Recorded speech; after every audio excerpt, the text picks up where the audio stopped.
6 वर्ष, 7 वर्ष झाली आहेत लग्नाला. एकत्र राहतायत एका घरामध्ये.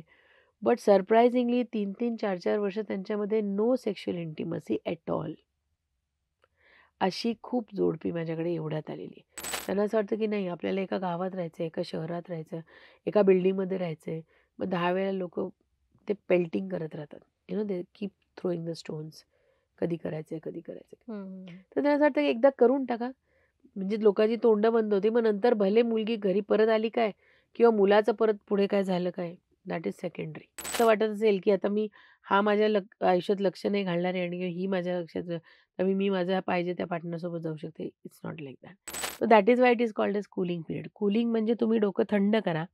6 महिन्याच्या कालावधीमध्ये विचार करा पुन्हा एकदा, की तुम्हाला खरंच वेगळं व्हायचंय की नाही व्हायचंय.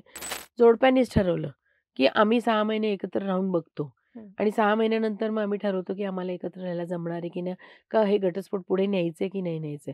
It all depends on them. ठीक आहे, डिव्होर्सही आहे ना, it's not a big thing. हल्ली कॉमन झालंय आणि मग अशा वेळेला ज्युडिशियल सेपरेशन घेतात.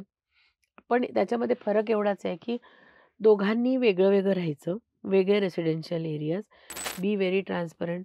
I tend to enter the bedrooms of the couples virtually, की मी ते मला इथपर्यंत तुम्ही ट्रान्सपरन्सी ठेवा. Then only I will be able to help you in a proper way. Hi, hello, नमस्कार. मी सोनम. स्वागत आहे तुमचं टाइम्स ऑफ डेमोक्रेसी टी-ओ-डी मराठीमध्ये. तुम्ही माझा आत्तापर्यंत वेगवेगळ्या विषयावरती मुलाखती पाहिल्या आणि त्याला भरभरून प्रेम दिलं त्यासाठी मनापासून आभार आणि धन्यवाद. पण मित्रांनो, आजचा जो आपला विषय आहे ना, तो खरंच खूप वेगळा विषय आहे आणि बऱ्याचशा विषयांना मी हात घालण्याचा प्रयत्न करते आहे टी-ओ-डी मराठीच्या माध्यमातून. तुमच्या सर्वांपर्यंत ती माहिती पोहोचायला पाहिजे यासाठी.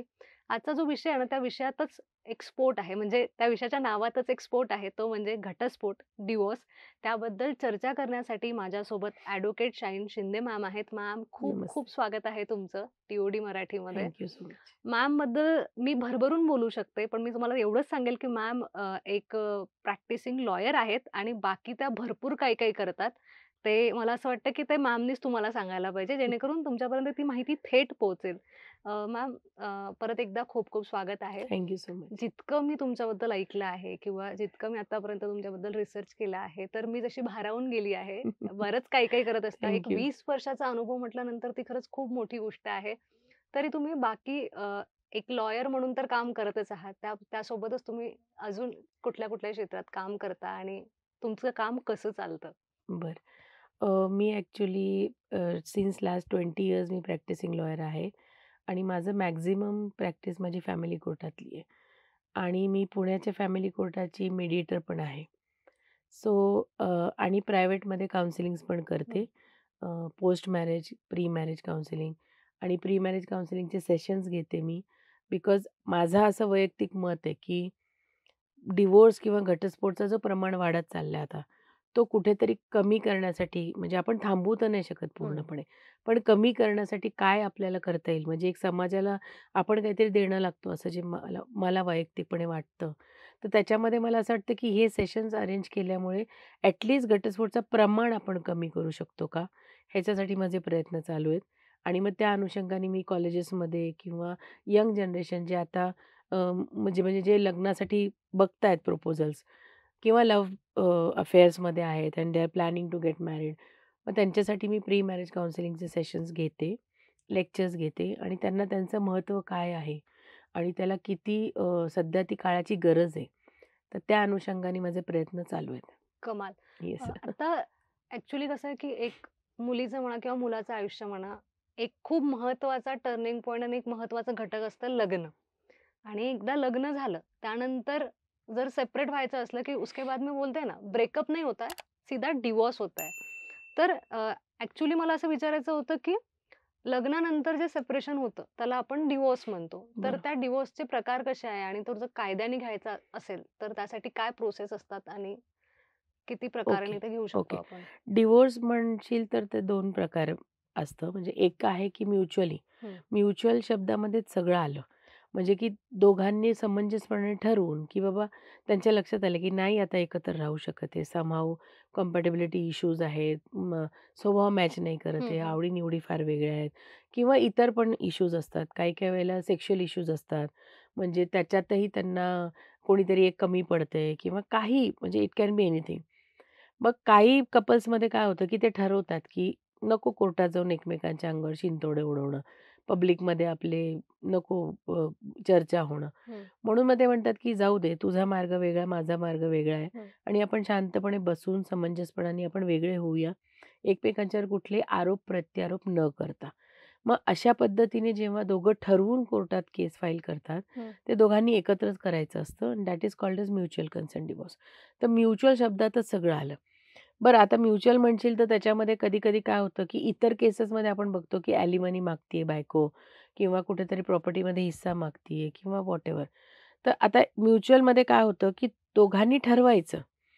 समजा बायकोनी काय अपेक्षा ठेवली आणि तिने नवऱ्याला बोलून दाखवलं, की "बाबा मी काही कमवती नाहीये, तर माझी अशी अपेक्षा आहे, की जे काही काळ मी तुझ्याबरोबर घालवला किंवा काय, आता इथून पुढे मला सर्व्हायव्हलला तुझ्याकडनं काहीतरी हेल्प होऊ शकते का?" And if he is okay, तो म्हणाला, की "ठीक आहे, मी तुला एक 5,00,000 10,00,000 एक वन टाईम म्हणून द्यायला तयार आहे." आणि ती पण आनंदाने त्या आहे त्या अमाउंटमध्ये रेडी झाली, तर त्या गोष्टी आपण टर्म्स एंड कंडिशन्समध्ये घालतो म्युच्युअलच्या वेळेला. हं. आणि काही-काही वेळेला असंही होतं, की बायका म्हणतात, की "नाही, मला काही नको." म्हणजे एक it can be both the ways. काहींना समजा वाटत असेल, की मागणं म्हणजे मला नाही आवडत आहे, हं. सेल्फ रिस्पेक्ट आहे. म्हणजे मी आणि असं नाही म्हणत, की जे मागतात त्यांना सेल्फ रिस्पेक्ट नाहीये. पण ते सगळं कधी-कधी सिच्युएशनवर फक्त डिपेंड वेगळं करतं. व्हायचं येस, येस. असतं. तर तेव्हा ते जे ठरवलं जातं, ज्वेलरीच्या बाबतीतले विषय असतात, की दोघांनी लग्नात काय एकमेकांना ज्वेलरी दिली असेल, तर ती माझी मी परत घेणार आहे, तुझी तुला परत देणार आहे, असं काही असतं. तर या ज्या काही गोष्टी ठरणाऱ्या असतात, टर्म्स म्हणतो आम्ही त्याला टर्म्स एंड कंडिशन्स, त्या म्युच्युअल कन्सेंटच्या ड्राफ्टमध्ये घातले जातात आणि त्या टर्म्सप्रमाणे ते म्युच्युअल कन्सेंटनी घटस्फोट होतो आणि म्युच्युअल कन्सेंटच्या घटस्फोटची किंवा सामंजस्याने घेतलेलं घटस्फोट, आपण मराठीत बोलता येईल हं, हं. त्याला, तर त्याचा कालावधी आहे 6 महिन्याचा. म्हणजे फायलिंगपासून ते 6 महिन्याच्या पुढच्या तारखेला ते मॅटर संपतं आणि त्याच्या ह्या 6 महिन्याच्या पिरियडमध्ये दोन्ही जोडप्यांना म्हणजे जोडप्याला काउन्सिलिंगला पाठवलं जातं. जे आपले प्रत्येक फॅमिली कोर्टामध्ये काउन्सिलिंग मस्ट आहे. हं. कारण त्याचं मागचं एवढंच कारण आहे, की एक एक कन्सेप्ट आहे, की लग्न मोडू नये, ह्याचे प्रयत्न जास्तीत जास्त केले जातात. हं. त्याच्यामुळे ते काउन्सिलिंगचे सेशन्स मला घेतले जातात. याला जोडूनच एक प्रश्न होता. तुम्हाला हां. इंटरप्ट करते त्याचं सॉरी. आत्तापर्यंत आपण सिनेमा बघतो किंवा मालिका बघतो. त्यामध्ये असं असतं, की त्याचे 6 महिन्याचा पिरियड दिला जातो. त्यावेळेस कंपल्सरी त्यांना सोबतच राहावं लागतं किंवा ते म्हणजे ते सिनेमात जे दाखवलंय ते खरं आहे, की लीगली काहीतरी वेगळं असतं नाही, ते? असं काहीच नाहीये. Again I will tell you, की म्युच्युअल आहे म्हणून समजा जोडप्यांनीच ठरवलं, की आम्ही 6 महिने एकत्र राहून बघतो हं. आणि 6 महिन्यानंतर मग आम्ही ठरवतो, की आम्हाला एकत्र राहायला जमणार आहे की नाही, का हे घटस्फोट पुढे न्यायचे की नाही न्यायचे. It all depends on them. त्यांना वाटलं तर ते राहू पण शकतात. नाही वाटलं तर ते वेगळे राहून पण ते बघू शकतात. कधी-कधी कसं असतं, एकमेकांपासून लांब गेल्यानंतर थोडे रिअलायझेशन्स होतात काही हं. गोष्टींचे, की हो खरंच आपण आपल्या पार्टनरला मिस करतोय का? किंवा आपण हे जे फाईल केलं हे खरंच डिसिजन आपला बरोबर आहे का चुकला आहे? तर that is why it is called as cooling period. Cooling म्हणजे तुम्ही डोकं थंड करा. 6 महिन्याच्या कालावधीमध्ये विचार करा पुन्हा एकदा, की तुम्हाला खरंच वेगळं व्हायचंय की नाही व्हायचंय. 6व्या महिन्यानंतरची जेव्हा तारीख असते तेव्हा साहेब विचारतात, की तुम्ही काय ठरवलंय? Okay today is the last date. Have you decided come to any conclusion? म्हणजे तुम्ही खरंच घटस्फोट तुम्हाला घ्यायचा आहे का तुम्ही काय 6 महिन्यात विचार केलाय परत येण्याचा? Again it depends on the reply of the clients. समजा ते म्हटले, की "नाही साहेब आम्हाला रिअलायझेशन झालं. आम्हाला अनुभव आला, की एकमेकांपासून वेगळं राहणं खरंच कठीण आहे हं. आमच्यासाठी किंवा आम्ही खरंच इन्व्हॉल्व आहोत, पण काही छोट्या-छोट्या गोष्टी गळत होत्या. त्याच्यामुळे आम्ही ह्या डिसिजनपर्यंत पोहोचलो होतो. तर आता आम्हाला घटस्फोट नकोय." तर असेही केसेस घडतात. आम्हाला त्यावेळेला खूप असं बरं वाटतं असं जेव्हा कोर्टात असं काहीतरी झालं तर. आणि ओघाने मग ते केस डिसमिस होते किंवा डिसॉल्व्ह होते आणि ते दोघंही नांदायला परत जातात. व्हाईस वर्सा समजा 6 महिन्यांनी सुद्धा दोघं म्हटले, की "नाही, आम्ही आमच्या डिसिजनवरती अटळ आहोत. आम्हाला नाहीच एकत्र राहायला जमणार आहे. We are okay with divorce." मग त्यांची घटस्फोटची ती डिक्री अँड जजमेंट पास होते. हा झाला म्युच्युअल. म्युच्युअलचा. हां. दुसरा जो प्रकार आहे दॅट इज कंटेस्टंट. कंटेस्टंट म्हटलं की भांडण. भांडत बसायचं. मग दोघांपैकी कोणाला तरी एकाला एखादी गोष्ट पटलेली हं. नसते किंवा त्याला कोप अप करायला जमत नसतं. मग अशा वेळेला हसबँड किंवा वाईफ दोघांपैकी कोणीही त्याच्या विरुद्ध पार्टनरच्या अगेन्स्ट घटस्फोटची केस कोर्टात दाखल करतं. ते एकेतर्फे असतं. दुसऱ्या पार्टनरला समन्स जातात कोर्टाकडनं आणि he or she is called in the court, की बाबा तुमचं म्हणणं काय? तुमच्या नवऱ्याने किंवा तुमच्या बायकोने तुमच्या विरोधात ह्या-ह्या सेक्शनच्या खाली घटस्फोटला दाखल केले अर्ज. तुम्ही या आणि तुमची बाजू मांडा.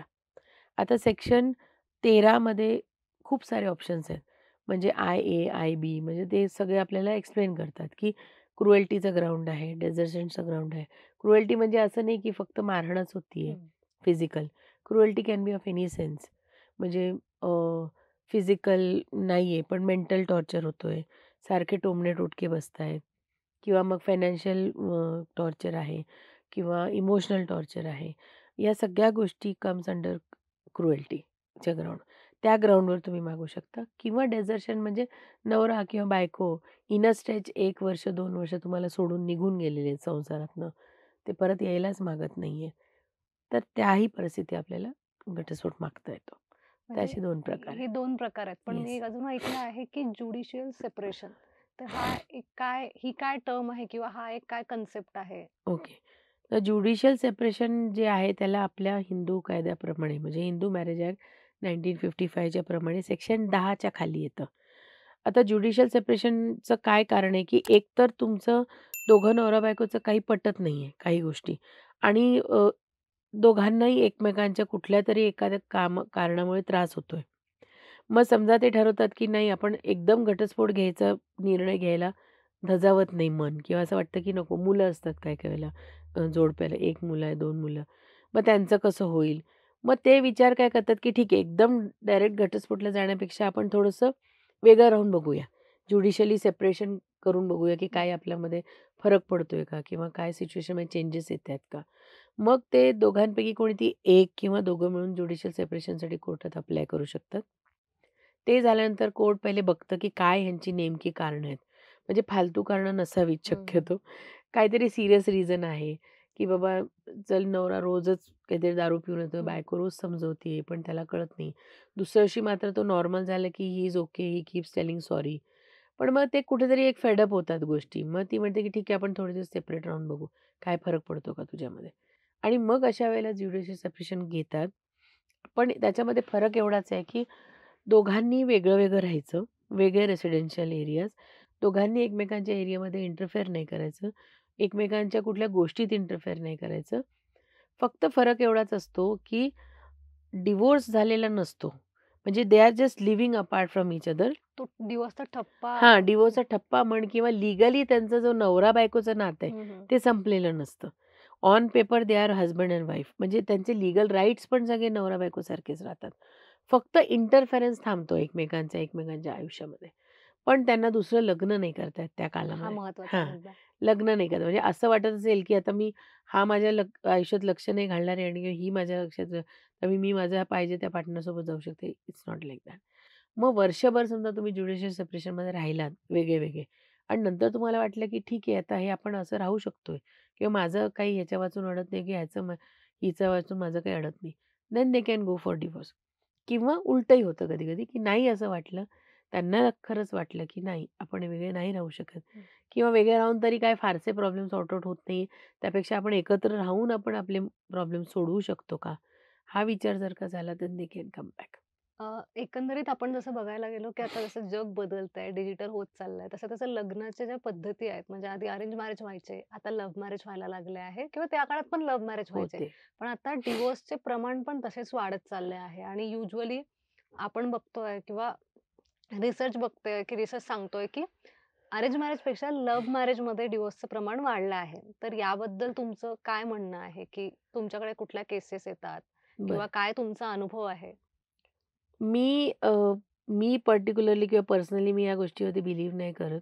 कारण मला नाही असं वाटत, की लव्ह मॅरेजमध्ये जास्त प्रमाणात घटस्फोट होत आहेत कंपेअर टू अरेंज.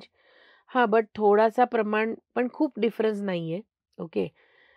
मी नेहमी माझ्या प्रत्येक इंटरव्ह्यूमध्ये बोलते, की everything lies here, the way hmm. You think.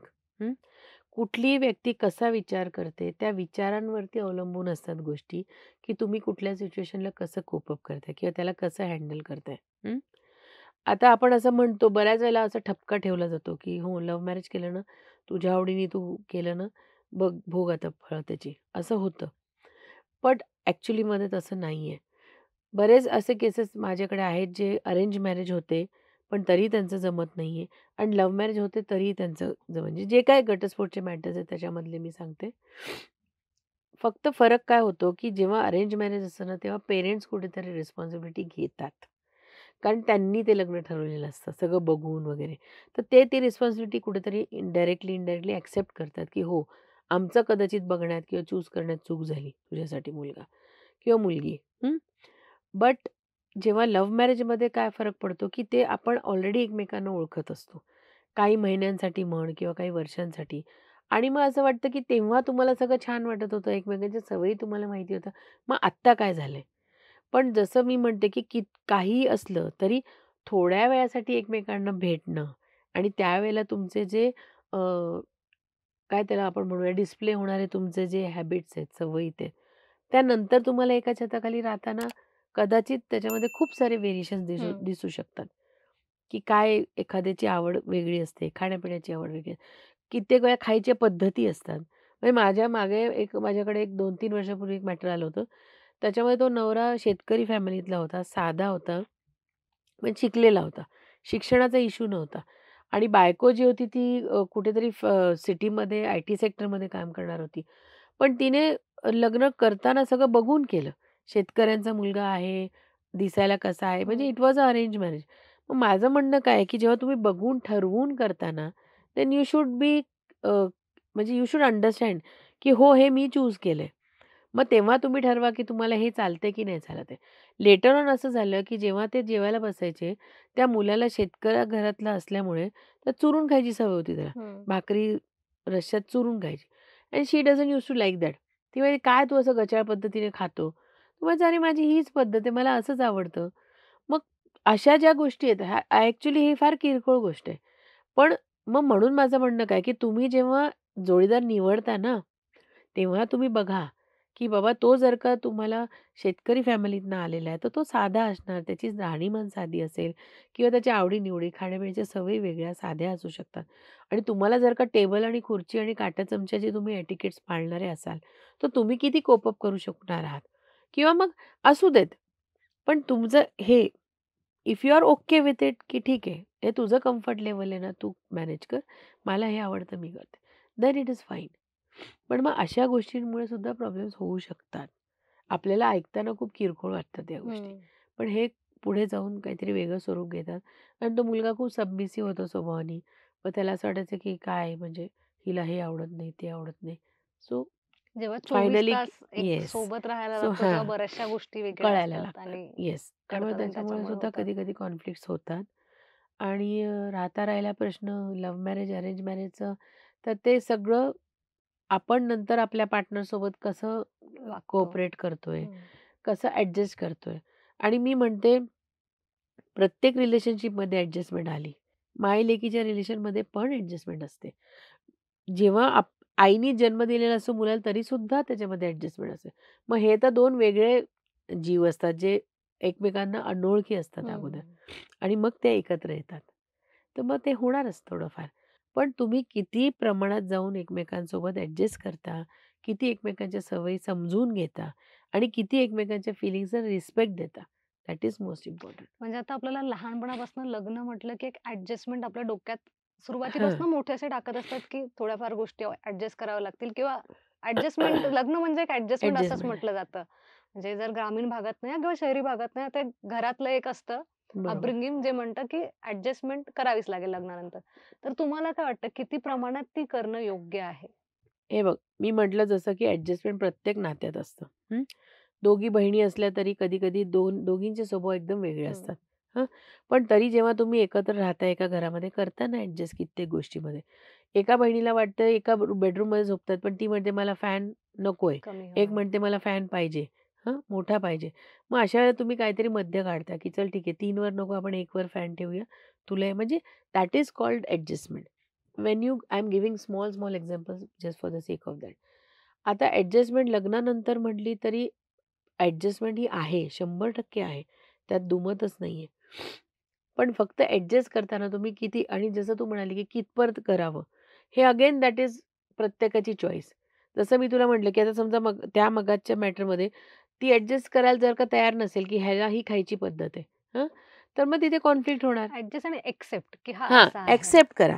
Accept करा, की हो हे असं आहे आणि ह्याची ही आवड आहे. होऊ शकतं हळू-हळू, की जेव्हा तुम्ही एकत्र बसाल, की यू स्टार्ट टीचिंग हिम, की बाबा ठीक आहे, तू बाहेर गेला तर तू चमच्याने खाऊ शकतो का? For the sake of actually तसं बघायला गेलं तर अगेन तो प्रश्न येतो, की का? गरज काय?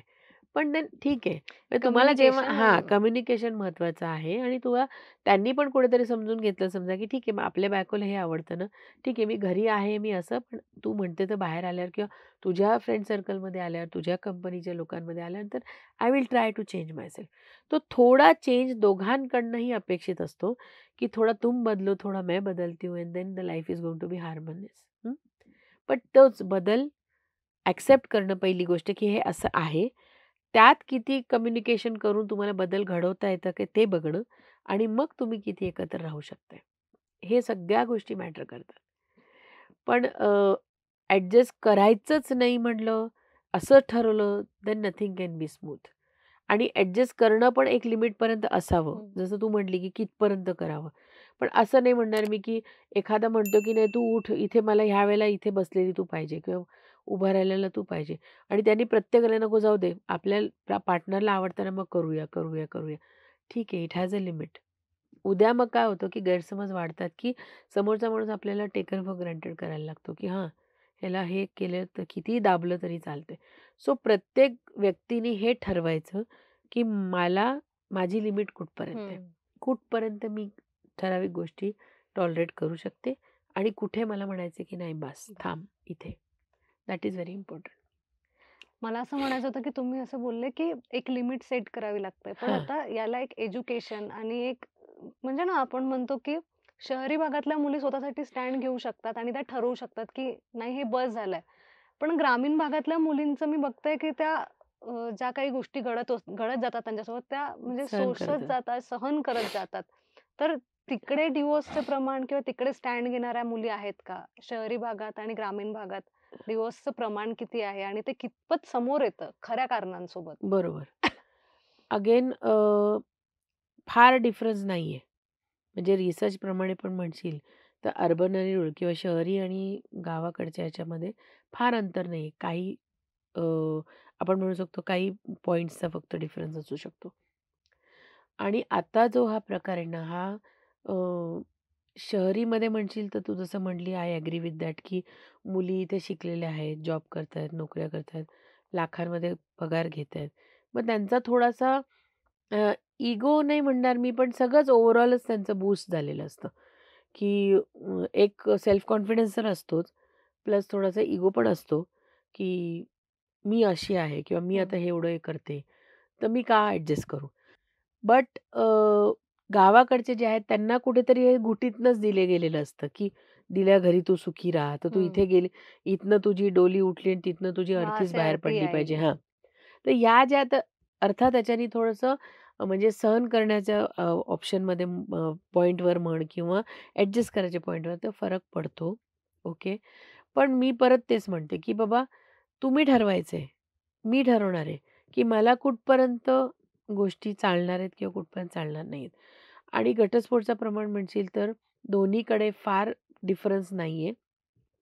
सध्या ते सगळीकडेच अ, असं फोफावतंय म्हणता येईल, हं. की अ, आणि लोकांना एक अजून एक फार महत्त्वाची आणि फार डेंजरस गोष्ट अशी झालेली, की now people find it very normal. तर दोन्हीमध्ये आपण असं म्हणू शकतो. आणि सिटीमध्ये अर्थात थोडंसं आहे आणि लोकांना असं वाटायला लागले, की ठीक आहे डिव्होर्सही आहे ना, it's not a big thing. हल्ली कॉमन झालंय. हे वाक्य मला सगळ्यात जास्त बॉदर करतं, की कॉमन झाले अरे व्हॉट कॉमन? बरं मला आणि अशा जोडप्यांना हे पण विचारावसं वाटतं. हे बघ, मी पहिली एक गोष्ट क्लिअर करते, की I am not at all gender biased. हं. मी जे काय बोलते सगळे अनुभवातनं बोलतीये किंवा जे केसेस मी पाहिले. असं ऐकणारी असं मुळीच समजू नये, की मी फक्त बायकांची बाजू घेते किंवा फक्त पुरुषांची बाजू, असं मुळीच नाहीये. होतं काय माहिती आहे का, की ही गोष्ट कॉमन झाली असं म्हणणं, हे इटसेल्फ इज म्हणजे भीतीदायक आहे. डिव्होर्स घेताना म्हणजे मी ह्या जोडप्याला सांगू इच्छिते, की आज तुमचं एखाद्या व्यक्तीसोबत एक पर्टिक्युलर गोष्टीला घेऊन नाही पटल्या काही गोष्टी, हां. तुम्हाला माहिती आहे तुम्ही डिव्होर्स झाल्यानंतर जेव्हा when you will go for a second marriage, कुणी आयुष्यात जगात एकटं तर राहत नाही. फार अशी लोकं आहेत जे एकदा घटस्फोट झाले की they don't even go again for marrying for second marriage. ठीक आहे, जाऊ दे म्हणतात. पण बरेच जण आहेत, मोठा क्लास आहे जो सेकंड मॅरेजसाठी जातो. मग तुम्ही दुसऱ्या मॅरेजमध्ये गेल्यानंतर, दुसऱ्या व्यक्तीसोबत लग्न केल्यानंतर तुम्ही तुम्ही शुअर आहात का, की त्या व्यक्तीसोबत तुमचं पटणारच आहे सगळ्या गोष्टीच्या बाबतीत? किंवा तुम्हाला ज्या इश्यूज ह्या व्यक्तीबरोबर आल्या, त्या तिथे येऊ शकणार नाही? कुठेतरी असं वाटत नाही का, की आपला बघायचा दृष्टिकोन थोडा बदलावा, आपले विचार थोडे बदलावे, थोडं ॲडजस्ट करावं, की जेणेकरून आपल्याला आपल्या पार्टनरमध्ये जे आपण कमी बघतोय किंवा जे हे चुकीचं घडतंय, त्याच्याकडे बघण्याचा समजा थोडा दृष्टिकोन बदलला, तर तुम्हाला कदाचित प्रॉब्लेम्स येणार नाही किंवा हं. तुमचं जो दुःख आहे ते कमी होईल आणि you will be able to cope up with your partner. कारण तुमचं जर का तोच पर्स्पेक्टिव्ह असेल आणि उद्या तुम्ही दुसरं लग्न केलं, तर त्या व्यक्तीमध्ये कदाचित हा प्रॉब्लेम नसेल, पण दुसरा असू शकतो. मग पुन्हा जर का तुम्ही त्याच अँगलनी बघणार असाल किंवा तोच विचार घेऊन तुम्ही चालणार असाल, तर तुम्हाला ह्या पार्टनरमध्ये हे सवय आवडत नाही, त्याच्यामध्ये ते आवडेनासे होणार. मग how many times are you going to go for this? मग घटस्फोट असं काय? हं. तर आणि कुठेतरी माणसाला थांबावं लागतं गं, कुठेतरी. हं. And man is a social animal. You cannot survive in isolation. You need a partner in your life. तो थोडासा ॲडजस्ट करता आलं ॲडजस्टमेंट पाहिजे. और पेशन्स चाहिए. सगळ्या गोष्टी आहेत. सगळ्या ॲडजस्टमेंट गोष्टींमध्ये. आहेत, पेशन्स आहेत, कम्युनिकेशन आहे. The way you communicate with your partner. Openly बोलणं आहे आणि मैत्री. दोस्ती बहुत इम्पॉर्टंट आहे. मैत्री असायला पाहिजे. म्हणजे नवरा-बायकोचं नातं असू देत, पण एक चांगले मित्र व्हायला पाहिजे तुम्ही एकमेकांचे. मग सगळं चालतं. कमाल. एकंदरीत आता हा खूप पर्सनल विषय झालाय. आता मी जे बोलणार आहे ते, की लग्न म्हणजे काय दुसरं, की एक म्हणजे एक ऑफिशियली अनाउन्समेंट असतं, की आम्ही बाबा सेक्स करणार आहोत. तर एक लग्न म्हटल्यानंतर तो सेक्स एक विषय येतो. तर डिव्होर्सच्या बाबतीत पण असं काही होतं का, की सेक्स हे एक डिव्होर्सचं कारण ठरू शकतं का? नक्कीच, नक्कीच घडतं. हे बघ, आपल्याकडे भारतामध्ये जी लग्न संस्था आहे, त्याचा मूळ बेस आहे, की टू लीगली ऑल्सो म्हणजे कायद्याने पण लीगलाइज करणं आणि समाजाच्या दृष्टीने पण त्याला ऑथेंटिक ठरवणं to have a sexual relationship with your partner between a man and a woman. काही लोकं ह्याला हिपोक्रेसीमध्ये हो वगैरे असं काहीतरी बोलतात, but I do not agree to that. असं कोणी बोलत असेल तर दॅट इज हिपोक्रेसी. म्हणून ही गोष्ट ॲक्सेप्ट करणं, की तुम्ही लग्न केलं म्हणजे समाजामध्ये तुम्हाला मान्यता मिळाली. एकमेकांसोबत राहायची आणि एकमेकांसोबत इंटिमेट सेक्शुअल रिलेशनशिप ठेवायची. समाज मान्यता. दॅट हं. इज कॉल्ड ॲज लग्न. हं. मग लग्न म्हटलं तर फक्त तेवढं पण नसतं. त्याच्यामध्ये खूप साऱ्या गोष्टी आहेत. गोष्टी असतात. म्हणजे एकमेकांना समजून घेणं आहे, कंपॅटिबिलिटी आहे, बंच ऑफ इमोशन्स म्हणू शकतो. कंपॅनियनशिप आहे. हां. की माझं हक्काचं कोणीतरी माझ्याजवळ आहे, जो माझी प्रत्येक स्टेजमध्ये माझी काळजी घेणार आहे, माझ्यासोबत राहणार आहे. हं. मग सुख असू दे, दुःख असू दे, आजारपणं असू दे किंवा कुठे एन्जॉयमेंट असो, प्रत्येक ठिकाणी he or she is going to be with me. माझ्यासोबत असणारे मला कोणीतरी एक हक्काचा माणूस आहे. माझे विचार मी त्या व्यक्तीकडे कधी मला पाहिजे तेव्हा मी मांडू शकते. माझ्या अडचणी मी सांगू शकते आणि प्लस 2 फॅमिलीज असतात. 2 फॅमिली एकत्र आलेले असतात.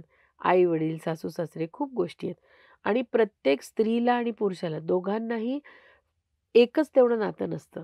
म्हणजे आज मी लग्न केलं तर मी बायको तर होते कोणाची हं, तरी. हं. पण ऑन द अदर हँड मी कोणाची तरी सून होते, कोणाची तरी नणंद होते, कोणाची तरी भावजय होते. ह्या सगळ्या नातींचं मला एकत्र निभवायला लागतात. तसंच पुरुषांच्या बाबतीत पण.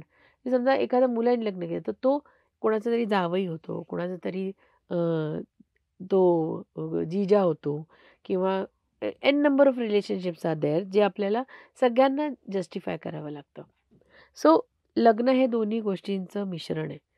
सेक्शुअली तर तुम्हाला एक पार्टनर मिळतोच. बरं दुसरा प्रश्न होता, की whether sexual aspect can be the reason for divorce. हं. तर येस ऑफ कोर्स आहे. आत्ता एवढ्यात रिसेंटली माझ्याकडे 5-6 कपल असे म्हणजे असे केसेस आलेत. मोस्टली मुलींनी मला अप्रोच केले. काही मुली आहेत म्हणजे फिमेल्स आणि काही मेल पण आहेत, की 6 वर्ष, 7 वर्ष झाली आहेत लग्नाला. एकत्र राहतायत एका घरामध्ये. बट सरप्रायझिंगली 3-3, 4-4 वर्ष त्यांच्यामध्ये no sexual intimacy at all. अशी खूप जोडपी माझ्याकडे एवढ्यात आलेली आहे. सो मला प्रश्न पडतो, की तुम्ही लग्न केलंय यार, तुम्ही नवरा-बायको आहात. How can you miss that important part from your life? मग it is as good as की तुम्ही 2 मित्र एका छत्राखाली राहताय फक्त आणि सगळ्या गोष्टी शेअर करताय, but you are not intimate at all with each other. मग ह्याला काय म्हणायचं? बरं काही जोडप्यांना मग तुला सांगू का दोघेही ओके असतात, की ठीक आहे. दोघांनाही फारसा इंटरेस्ट नसतो त्याच्यामध्ये, की चाललं तर चालने दो. बट कोणीतरी एकाला जेव्हा असं वाटायला लागतं ना, की नाही यार हे काय? म्हणजे मी 4 वेळा याला अप्रोच करतीये, मी याच्या जवळ जायचा प्रयत्न करतीये. हा प्रत्येक वेळेला मला झटकून देतो काहीतरी कारणं सांगून, की नाही मला खूप स्ट्रेसच आहे, मी खूप थकलोच आहे. म्हणजे असे म्हणजे काही लेम रिझन्स आहेत बऱ्याचशा मी असं ऐकले ज्या केसेसमध्ये. खूप लेम रिझन्स, की मी खूप दमलोय किंवा मला खूप स्ट्रेस आहे. मला नाही इंटरेस्ट आता वाटत आहे. मग ठीक आहे, मग हे गोष्टी कसं 1 दिवस घडू शकतो, 2 दिवस घडू शकतात, आठवडा, 15 दिवस, महिना. But then when your couple is young, 30शीत आहात तुम्ही, 35शी आहात, 25शीत आहात, 20शीच्या एजमध्ये आहात. How can you give the same reason ever again? बरं, अशा वेळेला काय होतं माहिती आहे का, की एकतर मग ज्या पार्टनरला प्रॉब्लेम होतो त्यांनी कम्युनिकेशन करणं, की तुला काय मेडिकल इश्यूज आहेत का? आपण डॉक्टरला कन्सल्ट करूया का? हं. किंवा आपण एखाद्या सेक्सॉलॉजिस्टला कन्सल्ट करूया का? असं विचार मग समोरचा माणूस त्यासाठी ओपन असला पाहिजे. He or she should accept की हो, मला हा प्रॉब्लेम आहे and I need to discuss it with somebody आणि मला मेडिकल हेल्प पाहिजे, वैद्यकीय मदत हवी आहे. असं बोलल्यानंतर मग ते पुढे जातं आणि मग तो प्रॉब्लेम सॉर्ट आउट होऊ शकतो. पण कित्येक वेळेला मी असं पाहिलेलं आहे, की ज्याला हे प्रॉब्लेम आहे तो एक्सेप्टन्सच नाहीये त्याला. He or she is not ready to accept की हो मला असं काहीतरी सेक्शुअल इश्यू आहे किंवा मला काहीतरी आहे, की मी नाही.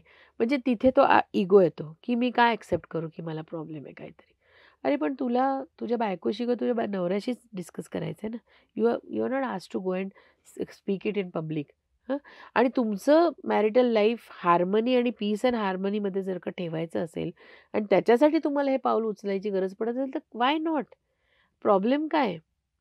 मग अशा गोष्टींसाठी लोकं लग्न मोडायला तयार होतात.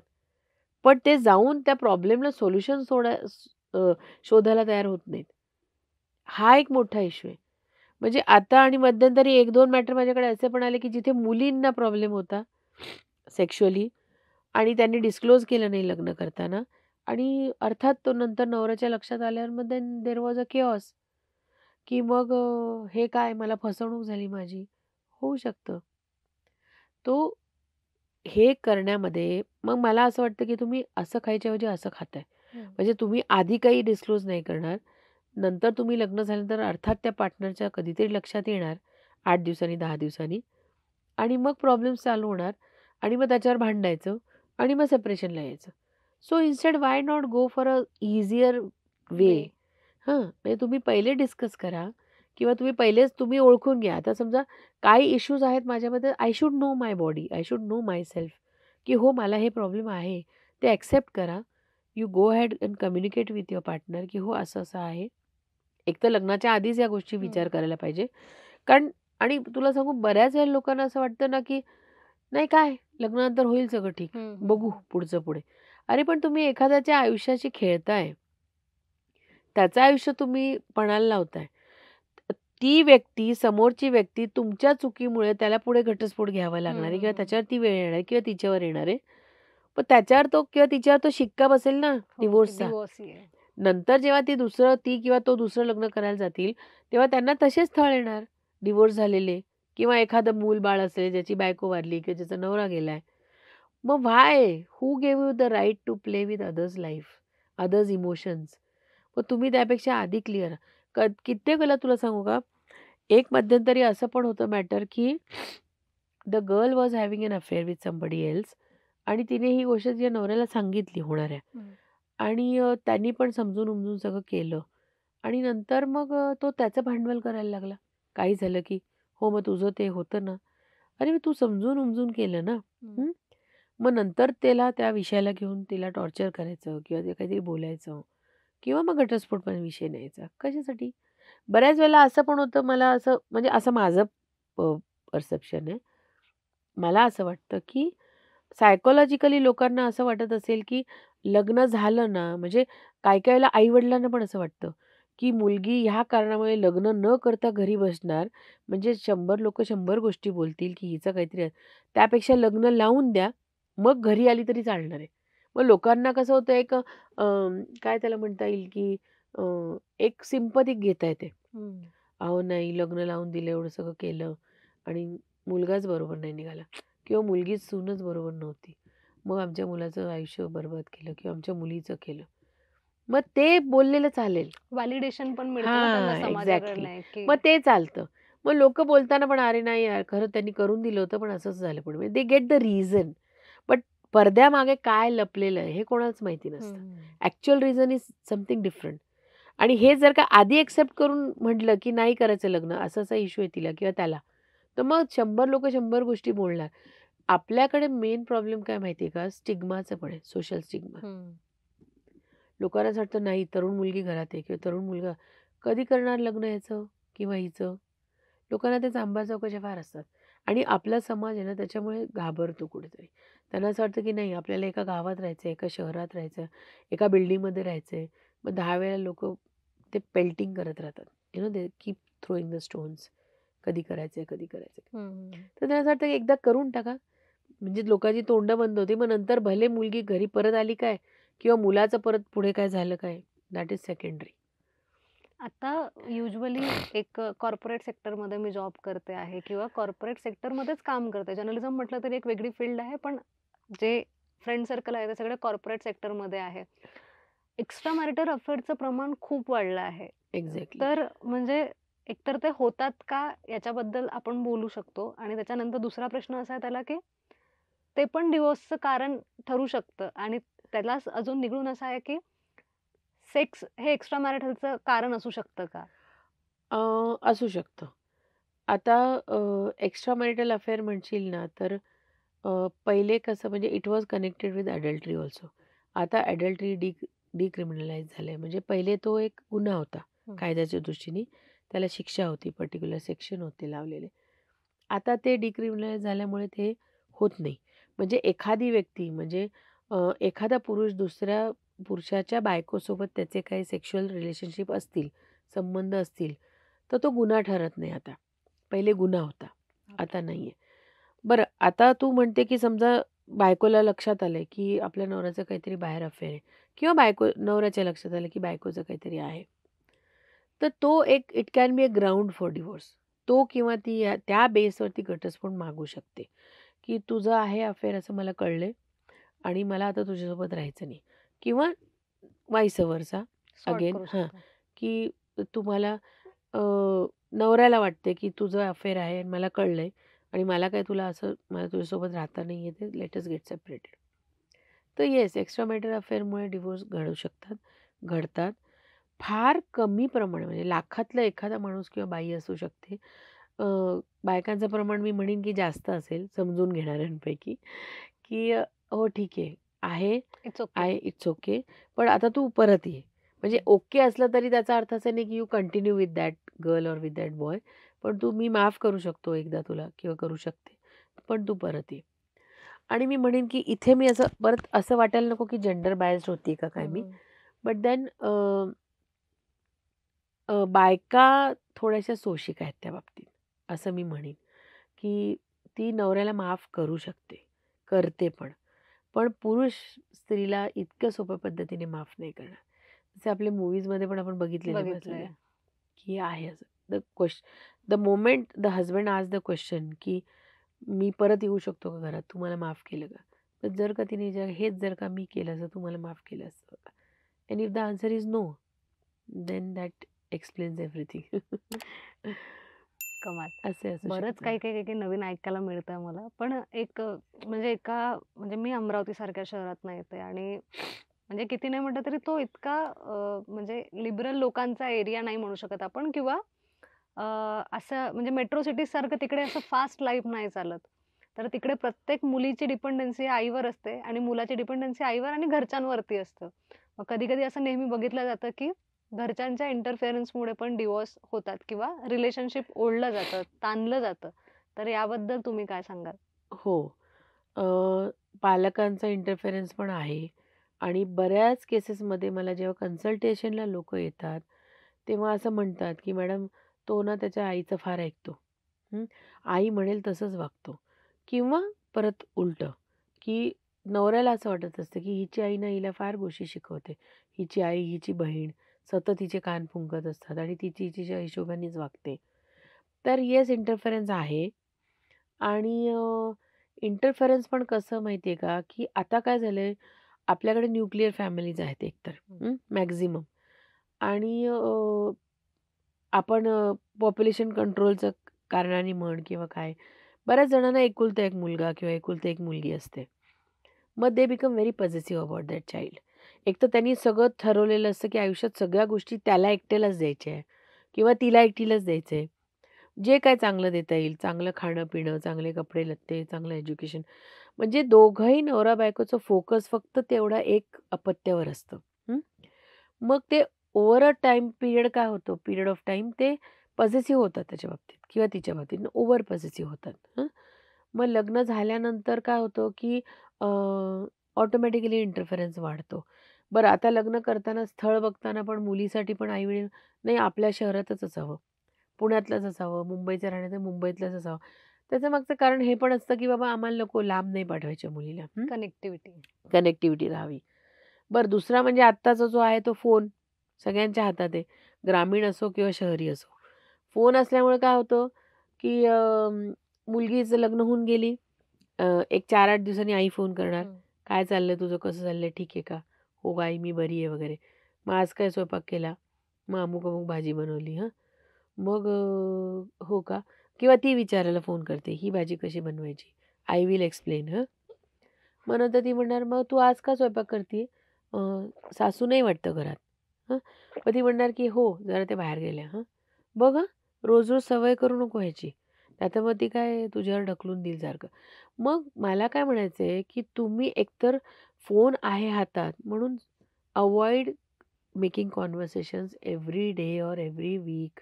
गरज नाहीये. Let he or she understand her own or his own responsibilities. त्यांना त्यांच्या संसारामध्ये रमू दे. त्यांना त्यांच्या संसाराच्या अप्स अँड डाउन्स बघू दे. काही अडचणी आल्या तर कसं त्याला हँडल कोप करायचं, अप करायचं. कोप अप करायचं त्यांचं त्यांना शिकू दे. तुम्ही आई-वडील आहात ना, तुम्ही लांबनं लक्ष ठेवा. अडी-अडचणीला असतातच आई-वडील, मी नाही म्हणतच नाही. आज मी पण आई आहे 2 मुलांची. मलाही माहिती आहे, की मी पण माझ्या मुलांच्या बाबतीत possessive but I have to understand my limits. आणि मुलांनी आणि मुलींनी पण हे त्यांचे लिमिट्स म्हणजे त्यांचे लिमिट्स म्हणण्यापेक्षा त्यांनी पण हे ठरवायचं आहे, की कुठपर्यंत आई-वडिलांचं ऐकायचं आहे. After a certain point you should have the guts to say, की "बास आई" किंवा "बास बाबा." इथपर्यंत तुम्ही मला समजवलं, मला मार्गदर्शन केलं. Thank for that. पण इथून पुढे माझ्या लाईफ जर्नी किंवा माझं मॅरिटल जर्नी मला करू देत. काही अडचण आहे तर मी येईन ना नक्की तुमच्याकडे. ती लिमिट आपण पाडून घेणं आणि आई-वडिलांनी पण त्यांचे लिमिटेशन्स ओळखणं फार गरजेचे आहे. लिमिट ओलांडून जाऊ नका. एक माझ्या अजून ओळखीतले होते, त्यांच्या मुलीचं त्यांनी लग्न केलं आणि नवरा कुठेतरी दूर त्याला त्याचं ऑफिस होतं. पण just for the sake of की नाही मुलगी आमच्यापासून फार लांब मग त्यांनी जावायला सुचवलं, की तुम्ही इकडे-इकडे रेंटवर घ्या घर, इथे राहा. सगळी त्यांनी हेल्प केली. रेंटवर त्याला शोधून दिलं, घेतलं, सगळं झालं. ओके. नंतर ह्यांची सवय काय व्हायला लागली, की रोज संध्याकाळी कंपनीतून सुटले वडील, की ते पिशवीभर भाजी घ्यायचे आणि मुलीच्या घरी पोहोचायचे. "हे घे, मी आज ही भाजी आणली ह्याची." डेली. हं. आफ्टर अ पॉइंट सुरुवातीला तर ठीक वाटलं, बरं वाटलं. वाह! वाह! बाबांनी आणून दिलं किंवा जावयालाही वाह! छान सासरे आणून देतात भाज्या. पण थोड्या काही दिवसांनी ते खटकायला लागलं त्यांना, की हे काय रोज का आणतात भाजी? आणि मग ते रोज मग गेलं की अर्थात तू काय फक्त दरवाजात भाजी देऊन तर बाहेर पडणार नाही. हं. मग 2 गोष्टी बोलणार. मग ते कुठेतरी डायरेक्टली, इनडायरेक्टली इंटरफेरन्स होणार. मग घरात काय घडलं, काय नाही आज. मग ते गोष्टी डोक्यानं जायला लागतात. मग एक वेळ अशी आली, की मुलीनेच वडिलांना सांगून टाकलं, की "उद्यापासून प्लीज माझ्या घरी येऊ नका भाजी घेऊन." मग हे नातं खराब हं, करण्यापेक्षा हं, किंवा हं. त्याच्यामध्ये अ, अर्थात वडिलांना हर्ट झालं असेल, पण वडिलांना पण कुठेतरी समजायची गरज होती, की मुलगी आता लग्न होऊन गेली. हं. आता रोज तुम्ही तिच्या दरवाजात जाणं योग्य नाही. हे त्यांनी समजायला हवं होतं आणि तिने पण वेळीच जर का त्यांना सांगितलं असतं, की "ठीक आहे बाबा, थँक यू, बट नको रोज-रोज मलाच नाही आवडणार." देन ह्या गोष्टी टाळता येतात पुढच्या. एक डिस्टन्स मेंटेन करायला हां, पाहिजे आपण की प्रत्येक आता गोष्टीमध्ये. तुमचं म्हणजे तुमचं लग्न झालंय, तुमचा संसार आहे. You have a separate family now. म्हणजे सासरकडची लोकं आहेत, त्यांच्याहीकडे आपले काहीतरी कर्तव्य आहेत. तर दोन्हीकडनं बोलते हां मी. अगेन नोबडी शुड थिंक की मी फक्त मुलींच्या बाजूने किंवा पुरुषांच्या बाजूने बोलते. Nothing of that sort. पण हे दोन्हीकडे येतं. हं. आणि कितीही नाही म्हटलं ना सोनम, तरीसुद्धा आवर सोसायटी इज पॅट्रियार्कल. पुरुषप्रधान सोसायटीच आहे. कितीही तुम्ही स्त्री-पुरुषात समानताच्या गोष्टी बोलले, तरीसुद्धा प्रॅक्टिकली त्या गोष्टी ॲक्चुअलमध्ये 100% घडत नाहीत. हे डिफरन्स मुळात समजून घेणं फार गरजेचं आहे. मुलींनी पण आणि मुलांनी पण. तो जर का तुमच्या लक्षात आला ना, तर आय एम शुअर हे प्रॉब्लेम्स होणार नाहीत किंवा खूप प्रमाण कमी होईल त्याचं. आता जसं की आपण बघतोय, की डिव्होर्सचे प्रमाण वाढत चालले आहे आणि त्याचा एज ग्रुप जो आहे तो 25 ते 35 कमी-कमी होत चाललंय. कमी-कमी होत चालला. म्हणजे आधी एक काळ निघायचा आणि त्याच्यानंतर विचार व्हायचे आणि वाटायचं. लग्न पण आधी आधी लवकर व्हायचं आणि आता लग्न पण लेट होतं. म्हणजे 25, बरोबर. 26 नंतर किंवा 30-32 वर्षाचे लोकं पण लग्न करतात आणि करतायत. नंतर संसार थाटतात आणि नंतर येस. डिव्होर्सपर्यंत ते पोहोचतात. तर त्यांना तुम्ही काय गाईड किंवा काय सजेशन्स द्याल, की आता ज्यांना डिव्होर्स घ्यायचा आहे किंवा काय त्यांनी चेक करायला पाहिजे आधी आणि मग ती पायरी ओलांडायला पाहिजे? बरं. आता हे बघ, जसं मी म्हटलं, की ॲडजस्टमेंट तर आहेच प्रत्येक रिलेशनशिपमध्ये. नवरा-बायकोमध्ये तर 100% आहे. हं. जेव्हा तुम्हाला असं वाटायला लागतं, की बाबा मला ह्या-ह्या गोष्टींचा प्रॉब्लेम होतोय. सगळ्यात पहिली स्टेप म्हणजे you sit together and communicate with each other. तुम्ही म्हणजे मी जाऊन माझ्या मैत्रिणीला जाऊन सांगणं, की "अरे यार, माझा नवरा असा-असा वागतो. मला नाही आवडत आहे." हे करण्यापेक्षा तू त्याला बसव समोर. की "तू इथे बस, मला आज तुझ्याशी थोडं बोलायचं आहे." किंवा तू नवऱ्याने बायकोला विचारायला पाहिजे, की "तुला आज वेळ आहे का? मला तुझ्याशी बोलायचं आहे, महत्त्वाचा विषय बोलायचा आहे." मग तुम्ही बसा अक्रॉस द टेबल आणि मग सांगा, कम्युनिकेट करा, की "बघ मला ना तुझी अमुक ही सवय नाही आवडत आहे." किंवा तुझं हे पर्टिक्युलर वागणं जे सकाळी जे त्या पद्धतीने बोलला किंवा ज्या पद्धतीने तू बोललीस, ते मला नाही आवडलं, ते मला खटकलं किंवा हर्ट झालं. तर माझी एवढी अपेक्षा आहे की पुढच्या वेळेला ह्या गोष्टी घडू नये. नाहीतर मग आय मीन आपलं रिलेशनशिप हॅम्पर होईल. कुठेतरी त्याला एक सेटबॅक येत राहील. ते होऊ नये. हे करणं आणि कम्युनिकेशनची पण एक पद्धत असते. हं. हे मी खूप स्ट्राँगली बिलीव्ह करते. टायमिंग पण असतो. टायमिंग असतो, कम्युनिकेशनची पद्धत असते. आता समजा मला नवऱ्याने म्हणजे समजा माझ्या नवऱ्याला मी केलेली भाजी नाही आवडली. हां. आणि त्याने तोंडात घास घातल्या-घातल्या, "शी काय बकवास भाजी केली आहेस. घेऊन जा मला नाही खायची." त्या त्या रिएक्शनला बघून अर्थात ती एकदम हर्ट होणार. अर्र! कसं एकदम तोडून बोलला नवरा मला. हं. व्हाईस व्हर्सा समजा तो म्हटला असता, की "तू भाजी केली, पण ना थोडंसं त्याच्यात गडबड झाली बरं का. तर ती अति तिखट झाली आहे किंवा त्याला चवच नाही आली. बघ बरं काय चुकलंय का कुठे? काय टाकण्यात कमी तू खाऊन बघ बरं एक घास. मला नाही आवडली अगं खरंच. काही दुसरं करून देऊ शकते का लास्ट मोमेंटला? एखादं ऑमलेट किंवा एखादं वेगळं काहीतरी करून देऊ शकते का? मला नाही जमणार अगं, नाही आवडली चव." Then she will be more than happy. तिला वाटेल, की ठीक आहे नवऱ्याने मला व्यवस्थित कम्युनिकेट केलं. हं.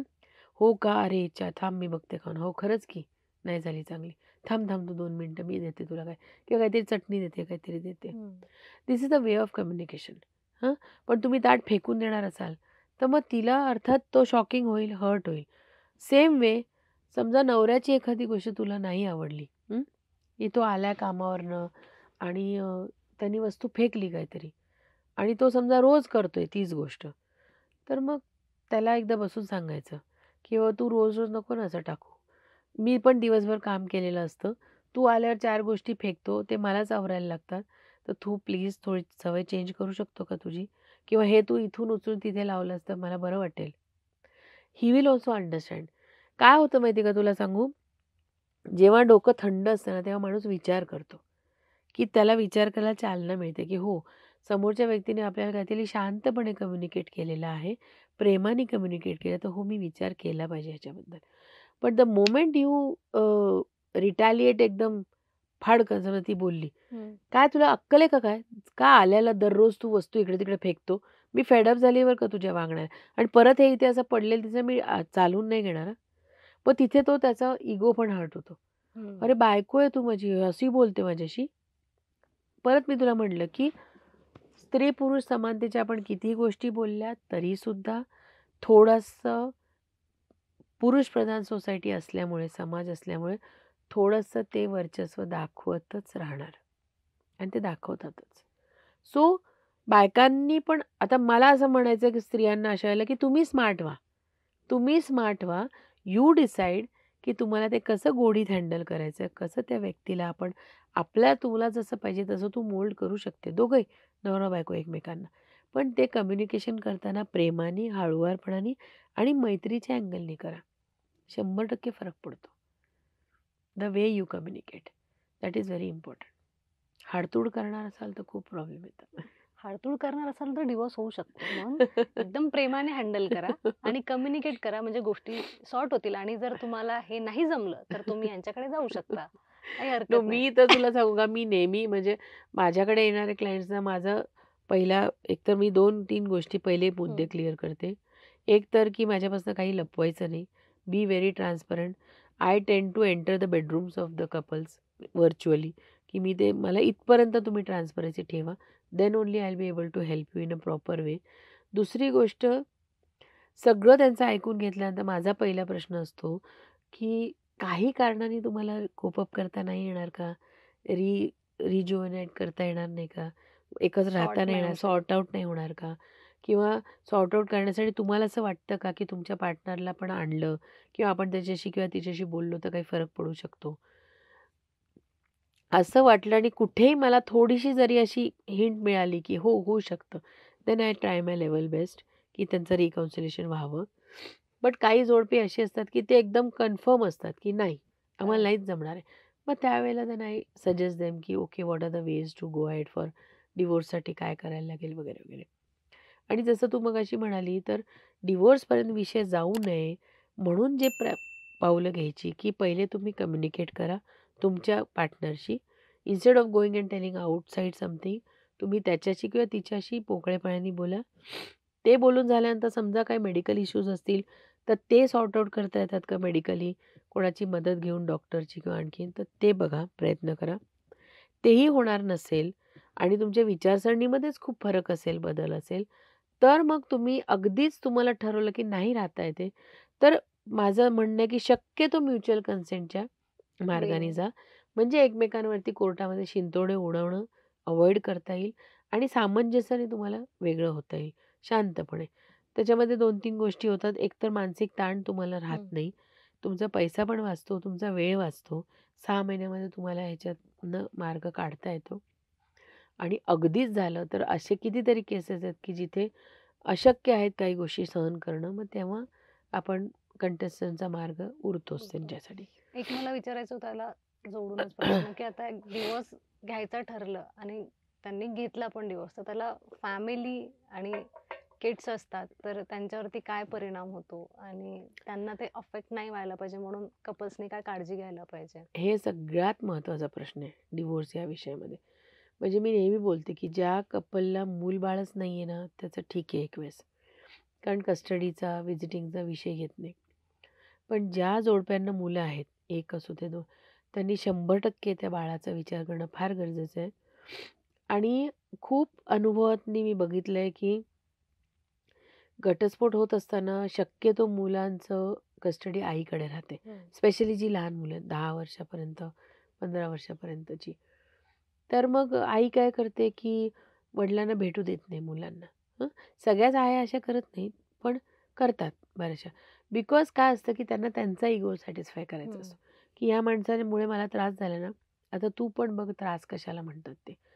बट असं करत असताना त्या सपशेलपणे दोघंही हे विसरतात, की आपल्याला त्या अपत्याला आई किंवा वडिलांच्या प्रेमापासून वंचित ठेवायचा अधिकार नाही. तुम्हाला तो राईट मिळालेला नाही. Just because you have given birth to a child, तुम्ही त्याचे बायोलॉजिकल पेरेंट्स आहात, म्हणून तुम्ही त्याला वाटेल तसं फिरवणार असाल हं. आणि तुमच्या फायद्यासाठी त्याला वापरणार असाल, तर माझी मोठी ना आहे त्याला, काठ. असं व्हायलाच नाही पाहिजे. हं. अ, ज्या कपलमध्ये मी म्हणेन, की बाबा वडील खूप अत्याचारी आहेत. मुलाला, मुलीला खूप मारहाण हां. करतायत. तर अशा वेळेला नक्कीच त्या बाईला अधिकार आहे किंवा तिने त्या कायद्याचा हे घ्यावा, आधार घ्यावा आणि पोलिसांचा आधार घ्यावा किंवा उलटं पण काही-काही ठिकाणी आया खूप सजाग असतात मारहाण करण्यात. मग तेव्हा वडिलांनी स्टँड घेऊन आपल्या अपत्याचं संरक्षण करायचा त्यांना पूर्ण अधिकार आहे. पण जिथे असं काहीच नाहीये. म्हणजे नवरा-बायकोमध्ये प्रॉब्लेम आहे. इगो इश्यूज आहेत. पण मुलांच्या बाबतीत ते दोघंही त्यांचं वागणं आपल्या अपत्याप्रती चांगलंच आहे. तर अशा वेळेला तुम्ही एकमेकांचे पण त्यांच्या मनात वितुष्ट आणू नका मुलांच्या, की तुझी आईच तशी आहे किंवा तुझे वडीलच तसे आहेत. नका करू. कारण ते बाळ मोठं होऊन त्याच्यामध्ये कुठेतरी सायकॉलॉजिकली इम्पॅक्ट राहतो. हं. सबकॉन्शियसमध्ये काही गोष्टी राहतात माइंडमध्ये आणि त्याच्यामुळे त्यांचं पुढचं आयुष्य पण दुःखी किंवा असं होऊ शकतं, की त्यांना नाही त्यांचा विश्वास उडू शकतो. लग्न संस्थेवरनं विश्वास उडू शकतो. म्हणजे आता माझ्याकडे एक कस्टडीचा मॅटर चालू आहे ज्याच्यामध्ये I am for the husband, father आणि we are asking the custody of the child.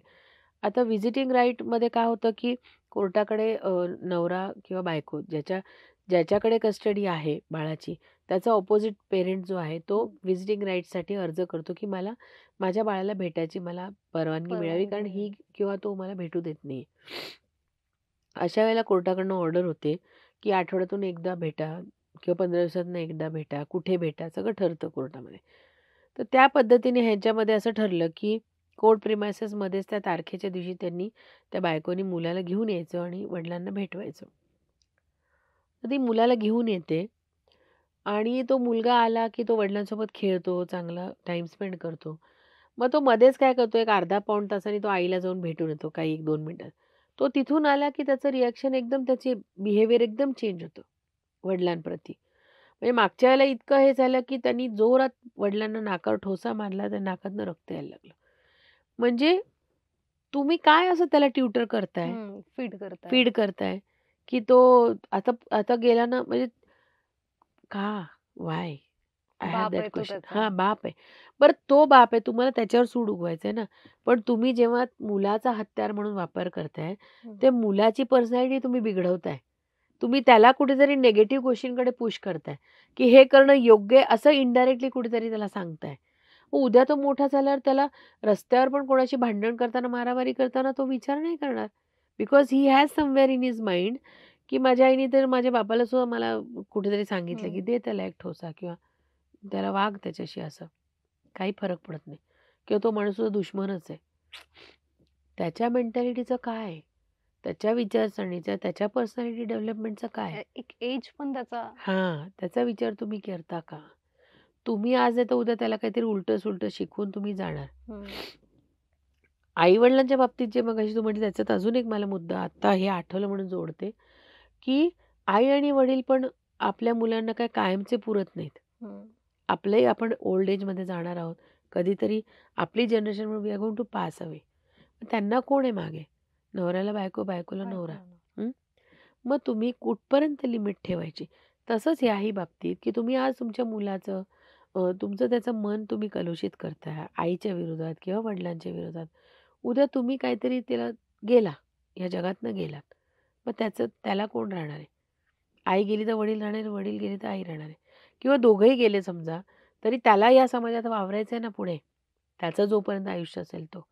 Life partner आहे, मित्र-मैत्रिणी आहेत, भरपूर गोष्टी आहेत. आणि युजुअली काय होतं मुलांचं, की जे घरात घडतं ना, ते तसंच जज करतात आणि जज त्यांना वाटतं, की करतात. फ्युचरमध्ये आपल्यासोबत पण तेच एक्झॅक्टली. घडतं. तेच घडणार. लहानपणापासून जे काही घडत असतं बरोबर, त्याच्यामुळे. बरोबर. तो खूप इम्पॅक्ट राहतो मुलांवर. तर त्याचा मला असं कळकळीची विनंती आहे अशा लोकांना, की तुम्ही मुलांना कृपयामध्ये आणू नका. तुमचं जे असेल ते तुमची भांडण तुमच्यापाशी ठेवा. अजून एक महत्त्वाचं मी नेहमी सांगते, की लग्न झालं, की कमीत कमी 2 ते 3 वर्ष अपत्याचा विचार करू नका. First you understand each other properly, thoroughly. बरं असेही लोकं आहेत, की ज्यांना म्हणजे असं कित्येक वेळेला होतं, की अरे 10-10, 15-15 वर्ष एका छताखाली घालवलेत. पण अचानक असं काहीतरी घडतं, "अरे, मी या व्यक्तीला खरंच ओळखते का?" असं पण होतं. पण they are very rare things. Yes. हां. पण जनरली तुम्ही लग्न झालं, की तुम्ही पहिले दोघं एकमेकांना समजून घ्या पूर्णपणे in all the sense. Emotional aspects काय आहेत? फायनान्शियल ॲस्पेक्ट्स काय आहेत? प्रॅक्टिकल गोष्टी काय आहेत? फिजिकल ॲस्पेक्ट्स काय आहेत? सेक्शुअल इंटिमसीचे ॲस्पेक्ट्स काय आहेत? आणि हे सगळं झाल्यानंतर जेव्हा तुम्हाला खात्री पटेल, की हो, this is the one with whom I can stay for my hmm. Rest of my life. मी जगू शकते ह्याच्यासोबत किंवा मी राहू शकतो हिच्याबरोबर कायमचं. मग तुम्ही अपत्याचा विचार करा. आणि लास्ट अजून एक म्हणजे एक असं ट्विस्टेड अँगल ह्याच्यात असा पण आहे, की किती कपल मी असे पण रिसेंटली बघितले, की ज्याच्यामध्ये सेक्शुअल इंटिमसीच नाही आहे. त्यामुळे त्यांना नॅचरल बायोलॉजिकल बेबी झालं नाही. हं. पण त्यांनी सम अदर वेनी UVI म्हण हं, किंवा हं, अशा हं. वेगळ्या पद्धतीने मुलं आणि नंतर अल्टिमेटली ते डिव्होर्सपर्यंत पोहोचले. मग एवढा काय आग्रह नवीन अपत्य जगात आणण्याचा? मग पुन्हा म्हणजे त्या बाळाची आबाळच होणार आहे ना. बरोबर. एकतर आई नाही तर वडील दोघांपैकी त्याला एकच मिळणार आहे आणि दुसऱ्याचं असं कधीतरी भेटणं वगैरे that is not advisable at all. मला असं वाटतं, की जेव्हा लग्न करतो तेव्हा ते 2 कुटुंबाचं मिलन असतं किंवा 2 कुटुंबाचं लग्न असतं. तसंच मग जेव्हा भांडण होतो ना, तेव्हा त्या इफेक्ट पण तो 2 कुटुंबांवर पडतो, एक्झॅक्टली. किड्सवर पडतो, आई-वडिलांवर पडतो. जसं की त्या लहान मुलाचं वय कमी असतं, तसंच त्या आई-वडिलांचं वय बरोबर आहे. जास्त असतं. तर आई-वडिलांनाही इफेक्ट या बाबतीत खूप म्हणजे धक्का पोहोचतो पोहोचतो. बऱ्याच तर वेळेला. इफेक्ट म्हणजे जिथे मी नक्की. तुला म्हणेन, की जिथे आई-वडीलच कुठेतरी इनडायरेक्टली इन्व्हॉल्व हं, हं. असतील ना, म्हणजे जसं तुला म्हटलं, की ओव्हर इंटरफरन्समुळे किंवा ओव्हर पॉसेसिव्हमुळे नेसमुळे जर का त्याच्यामध्ये कारणीभूत ठरले असतील हं. ना, तर त्यांना कुठेतरी ते सुखावणारी गोष्ट असते, की ठीक आहे, जाऊ दे. होतं. हां, होतंय. म्हणजे अ, ममाज बॉय. हं, हं. मग तो आईला बरंच वाटतंय किंवा मुलगी एकुलती एकच आहे आणि फायनान्शियली आई-वडील तिच्यावर डिपेंड आहे. तर मी असं म्हणणार नाही बिलकुल, की मुद्दाम आई-वडील करतात. पण ओघाने कुठेतरी असं घडतं. दे स्टार्ट फीलिंग इन्सेक्युअर, की आता आपलं फायनान्शियल कोण बघणार? हं. असं होतंय. आणि मग ते कुठेतरी इनडायरेक्टली अशा गोष्टी घडायला लागतात, की मग ते डिव्होर्सपर्यंत विषय पोहोचतो. आणि नसेल असं काही, तर ज्या आई-वडिलांनी अगदी हौशेने आपल्या मुलांची लग्न लावून दिली आहे, त्यांनी काहीतरी स्वप्न बघितली, की माझ्या घरी सून येणार किंवा माझी मुलगी दुसऱ्याच्या घरी हं. चालली आहे. मला आता अजून एक फॅमिली मेंबर वाढला, एक जावई आला किंवा सून आली. तर त्यांचा जो एक असतो, एक एक बनवलेलं असतं मी डोक्यात. मग सिनारिओ आज नाही क्रिएट तर उद्या असतो. नातवंड होतील, मी नातवंडांना खेळवणार. पण हे सगळं नाही झालं, तर मग त्यांचीही स्वप्न कुठेतरी मोडकळीस येतात हं. आणि त्यांनाही दुःख पोचतं. सो या सगळ्या गोष्टी इन्व्हॉल्व असतात. म्हणजे एक घटस्फोटच्या मागे खूप गोष्टी आहेत. 2 फॅमिलीजचं डिसअपॉइंटमेंट, 2 व्यक्तींचं डिसिप्लिन. डिसअपॉइंटमेंट म्हणजे त्यांची इमोशनल ब्रेकडाउन म्हणता येईल किंवा सगळ्याच गोष्टींनी. सामाजिक दृष्टीने, इमोशन्सच्या दृष्टीने, फायनान्सच्या दृष्टीने खूप गोष्टी होऊ शकतात. याला म्हणजे एक शेवटचा प्रश्न आहे, की सगळं करून अल्टिमेटली डिव्होर्स घेतलाय. हं. तर डिव्होर्स घेतल्यानंतर परत त्या कपलला एकत्र येता येतं का? हो, हो. 100% म्हणजे कुठलाही कायदा असं म्हणत नाहीये, की तुम्ही घटस्फोट घेतला ना, आता तुम्ही परत नाही लग्न करायचं एकमेकांशी. तर नथिंग ऑफ दॅट सॉर्ट. असेही लोकं आहेत बघण्यात, की ज्यांनी त्या तडकाफडकी डिसिजन हं. घेतलं, रागाच्या भरात घेतलं, घटस्फोट घेऊन मोकळे झाले. पण जेव्हा ते वेगळे राहायला लागले, तेव्हा आफ्टर अ पॉइंट त्यांना रिअलाईज झालं, की नाही यार आपलं तर बाकी कोणाशी तर खरंच आपलं जमत नाही. त्याच व्यक्तीशी आपलं चांगलं जुळत होतं. मग थोडेफार असतील मतभेद असतील तरी असू दे, आपण राहू शकतो एकत्र.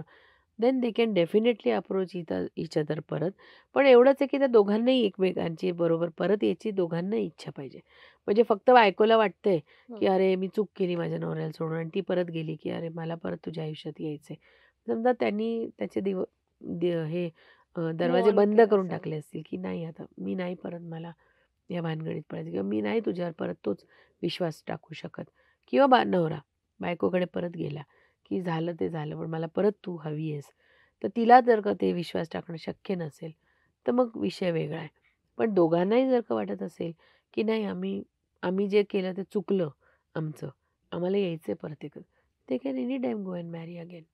सो असा काही कुठेही कायदा नाहीये, की तुम्ही एकदा घटस्फोट घेतला म्हणजे त्याच व्यक्तीशी परत लग्न करू शकत नाही. Nothing of that sort. कमाल. मला म्हणजे हिंदू वाटतंय मॅरेज ॲक्टमध्ये तरी नाहीये. हां. पण इन मुस्लिम्स डेफिनेटली त्याच्यात आहेत काही क्रायटेरिया. बट ते मला नाही वाटत इथे उगाच म्हणजे discuss it will go on. आपण त्याच्यावरती परत एकदा चर्चा करू, की काय असतं ते नेमकं. पण नक्कीच. मला वाटतं, की खरंच आजचा जो हा पॉडकास्ट आहे, तो तुमच्यासाठी युजफुल ठरला असेल आणि प्लीज एकदा परत विचार करा. जर तुम्ही ही पायरी ओलांडत असाल, तर एकदा परत विचार करा, परत ठरवा, कम्युनिकेट करा, प्रॉब्लेम सॉल्व्ह करा आणि जर तुम्हाला नसेल जमत, तर अल्टिमेटली मी सजेस्ट करते आहे, एकदा मॅमला भेटा आणि तुमचे प्रॉब्लेम सॉल्व्ह करा. आणि मॅम खरंच खूप खूप धन्यवाद. थँक यू तुम्ही सो इतका मच. Sensitive thank you. मुद्दा इतक्या प्रेमाने आणि इतक्या सहज पद्धतीने समजून सांगितला आहे. टी-ओ-डी मराठीच्या ऑडियन्सला म्हणा किंवा माझ्यासाठी पण बऱ्याचशा गोष्टी नवीन होत्या. त्यासाठी खरंच मनापासून धन्यवाद. थँक यू सो आणि मच. गाईज तुम्ही सुद्धा आम्हाला सांगा, की तुम्हाला हा पॉडकास्ट कसा वाटला? ही मुलाखत कशी वाटली? आणि याच्यापुढे तुम्हाला कुठल्या विषयावरती मुलाखत ऐकायला किंवा पाहायला आवडेल ते सुद्धा आम्हाला नक्की कमेंट बॉक्समध्ये सांगा. आणि मलाही तुम्ही इथे बोलवलं. टॉडनी मला इथे आमंत्रित केलं बोलण्याकरता या विषयावर. हा विषय माझा अगदी हृदयाच्या जवळचा विषय आहे. तो मलाही मी तुमच्या सगळ्या तुझे सोनम, टॉडचे आणि पूर्ण क्रूचे तुमचे मी आभार मानते आणि thank you so much for thank you everything. So much. Thank you.